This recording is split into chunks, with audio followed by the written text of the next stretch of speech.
ዛሬ ደግሞ ከባለፈው ልጣቂ የህይወት መስቆልቆል ክፍል 5 ይዤላችሁ መጥቻለሁ። በጊዜ ብዛት ከአንድ ክርስቲያን ልጅ ጋር ሰብለ የምትባል ልጅ ጋር በተለያየ ምክንያት መቀራረብ ጀመርን። ሰብለ ጋር ላይብረሪ ላይ እንገናኛለን፣ አብረን እናጠናለን። ከላይብረሪ ስንወጣም ትቤት ስንገባም ስንወጣም በአንድ ላይ መሄድ ሁሉ ጀመርን። የኔ የሰብለ ቀበሌ 05 የተቃጠለው ታሪክ አካባቢ ሲሆን የሰብለ ደግሞ ከእኛ ሰፈር አለፍ በርበሬ ወንዝ የሚባል አካባቢ ነው። አንዳንድ ከእኛ ሰፈር አለፍ እነሱ ሰፈር ድረስ ሸኝቻት እመለሳለሁ። ሰብለ ጋር በተቀራረብን ግን ሙስሊም ሴቶች ክርስቲያን ወንዶች የሚጫወቱባቸው ነገር ምንም አልተዋጠልኝም። አንድ ከሰብለ ጋር እየሄድን ሙስሊም ሴት ያቀፈ ክርስቲያን ወንድ አየሁ። በቅጽበት ቀይ ፊቴ ቀላ። ሰብለ ምን ሆነ ፊትህ ቀላ አለችኝ።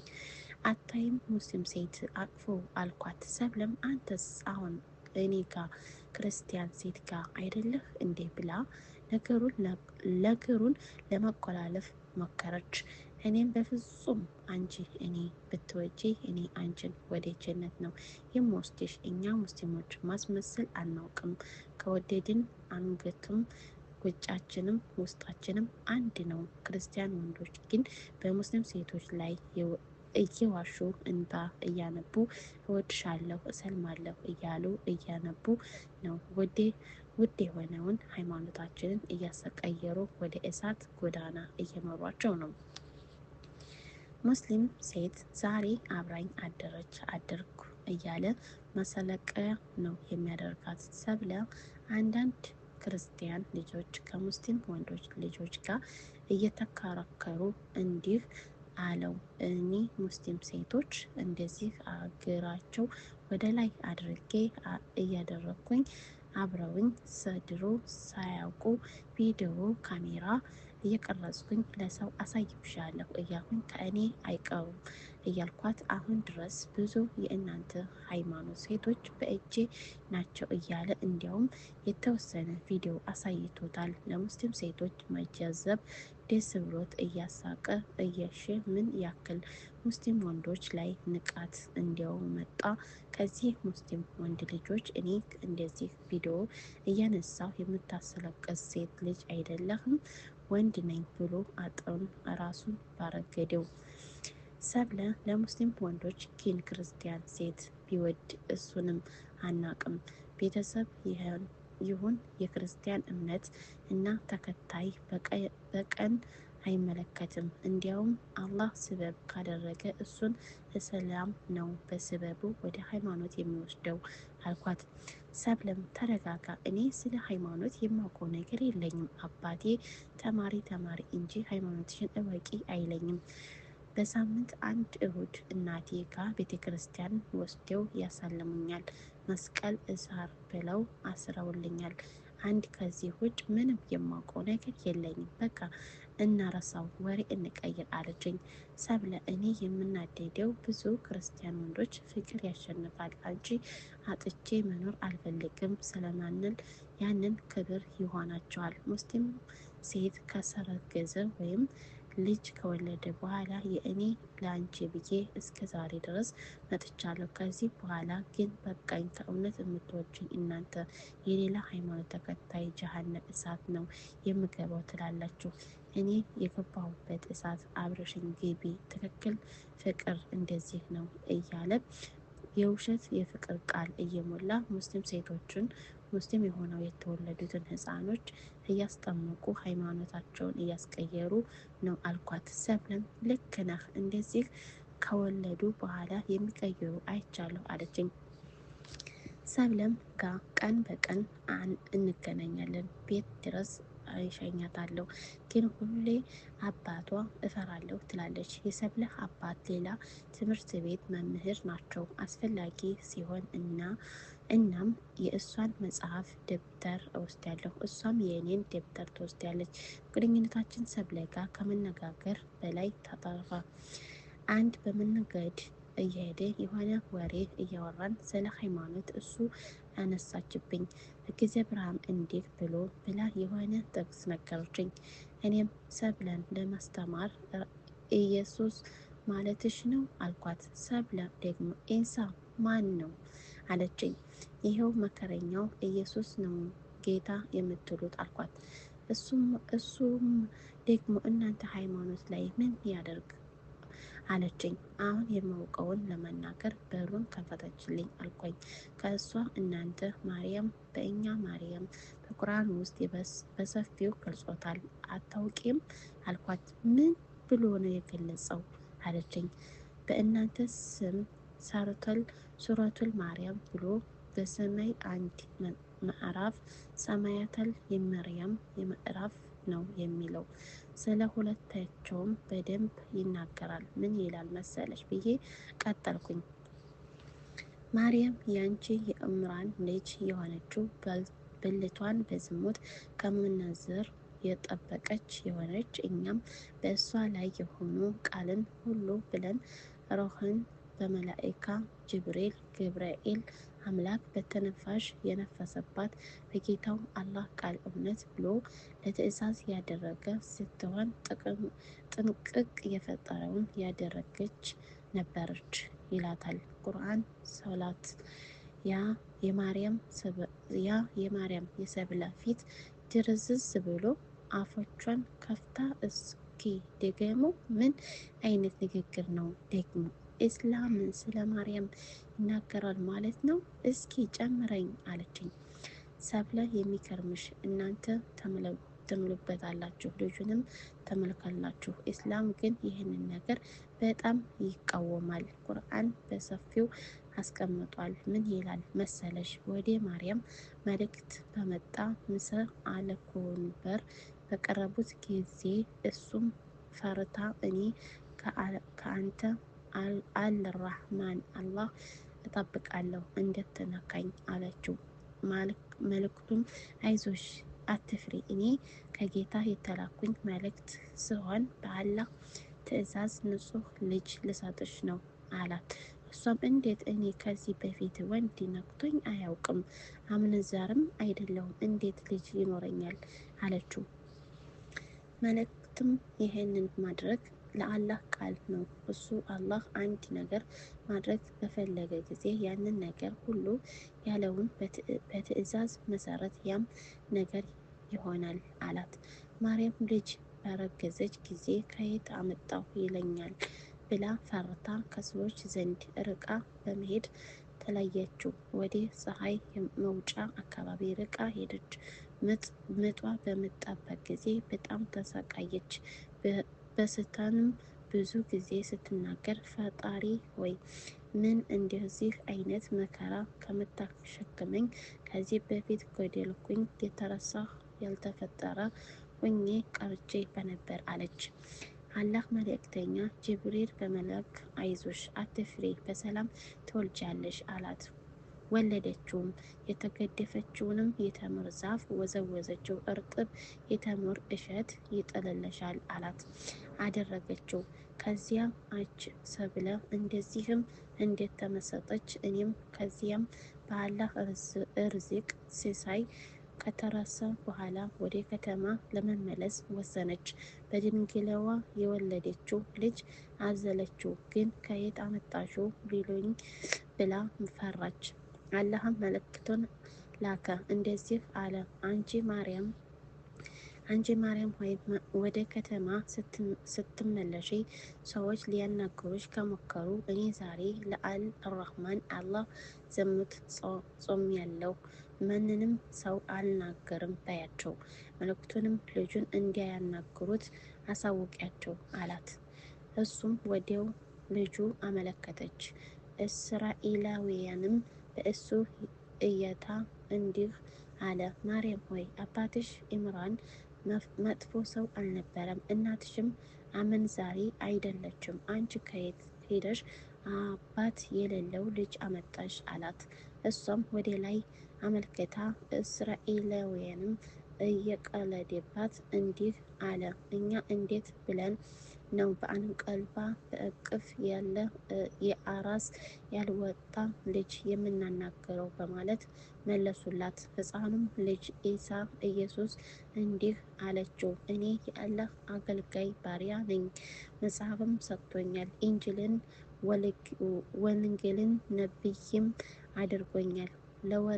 ለወላጄ እናቴም ጥሩ ተንከባካቢ አድርጎኛል። ጥማንም ድንበር አለፍ አድርጎኛል አልኳት። ሰብለም አንዋር ቆይ ምን አይነት ንግግር ነው የተናገርከው? ምን አይነት የማርያም የምስብ አንቀጽ ነው አለችኝ። እኔም አየሽ እሱ ያለው የአላህ አገልጋይ ባሪያ ነኝ ነው ያለው አልኳት። ሰብለም ታዲያ ለእኛ እኮ ጌታችን ነው አለችኝ። እኔም ቀጠልኩኝ፣ ይወልሽ ሰብለም መቼም ባተምኝም ስለ ኢስላም ብታውቂም ነቢይ ሰለላሁ ዐለይሂ ወሰለም ሲባል ሰምተሽ አይደል አልኳት። አዎ ሰማለሁ አለችኝ። ነቢይ ሰለላሁ ዐለይሂ ወሰለም ዘንድ አንድ ሰው መጣና ሰዒድ ሞላዊ አለችው። ምን ማለት ነው ትርጉሙ አለችኝ። እኔም እንዲህ አልኳት፣ ዋና ርድያን ማለት ነው። ከዚህ ነቢይ ሰለላሁ ዐለይሂ ወሰለም እንዲህ አለ፣ እንዲህ አትበል፣ እኔ የአላህ አገልጋይ ባሪያ ነኝ። አላህ አይሽ ሰብለ ካለኳሽ ከዚህ ቀጥሎ እንዲህ አለ አልኳት። ምን አለች? ማርያም ልጅ ኢንሳን ህዝብ በጣም ወደድ፣ በፍቅር ተሸነፈ። ሲያመግሱት ሲከብሩት በስተመጨረሻ ፈጣሪ ነው ብለው ማምለክ ጀመሩ። ከለኩ በላይ መውደድ ስህተት የመጣ እኔም ህዝቦች እንደሱ እንዲያመለክቱ እፈልጋለሁ ብለው አስጠንቀቀው። እኛም ኢየሱስ ጌታ ነው የሚለው ሲወረድ እነሱ በጣም ከመውደድ የነጭ ነገር ነው ስህተት የመጣባቸው አልኳት። ሰብለም ታዲያ የኛ ጌታ አይደለም ማለት ነው አለችኝ። እኔም ቀጠልኩኝ፣ አዎን አይደለም አልኳት። ስለዚህ ጉዳይ ኢየሱስ በቁርአን ምን ይላል መሰለሽ? አላህ የእኔም የእናንተም ጌታ ነው፣ አምላክ አላህ ማገዝ ቀጥተኛው መንገድ ነው ብሎ ራሱ ኢየሱስ ተናገረ። በሌላ አንቀጽ ደግሞ አላህ እንዲህ በማለት ኢየሱስ ይጠይቀዋል፣ አንተ የማርያም ልጅ ኢሳ ሆይ አንተ በምድር ላይ እያለ ስታስተምር ራስህን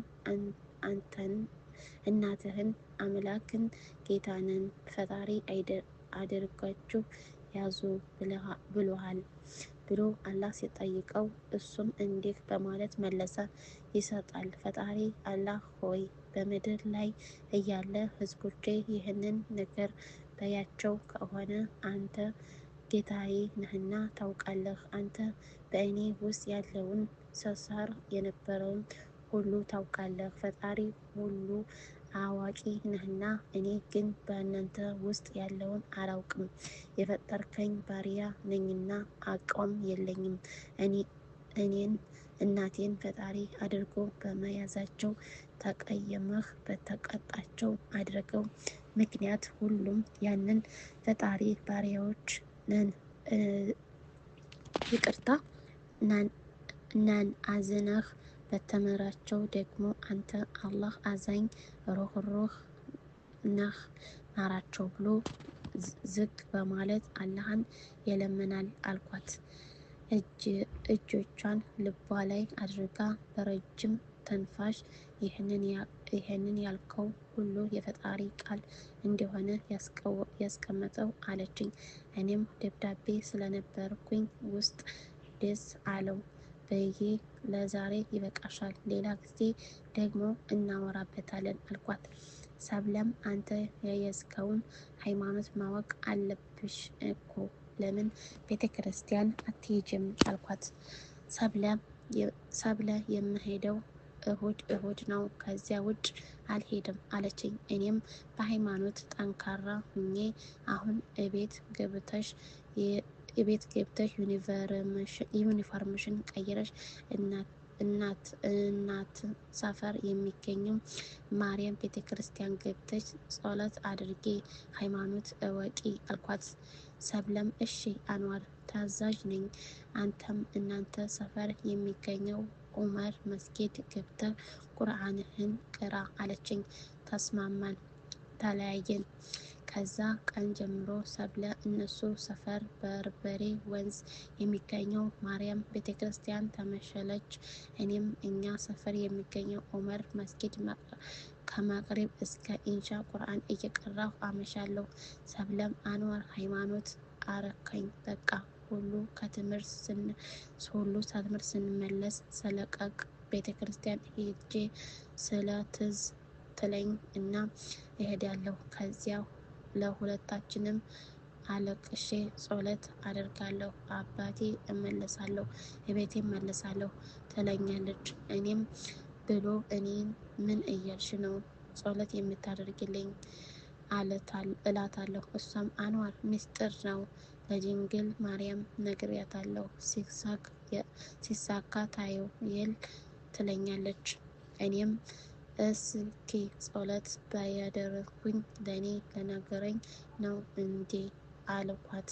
እሷም እርግጠኛ ነኝ ማርያም አትሰፈረኝም፣ ግን አንዋር የሌሊት ሶላት ጥሩ ስደርስ ስሰማ ማርያም አንተ ትዝ ትለኛለህ፣ ተነስቼ ሰግዳለሁ፣ ዱዓ አደርጋለሁ ትለኛለች።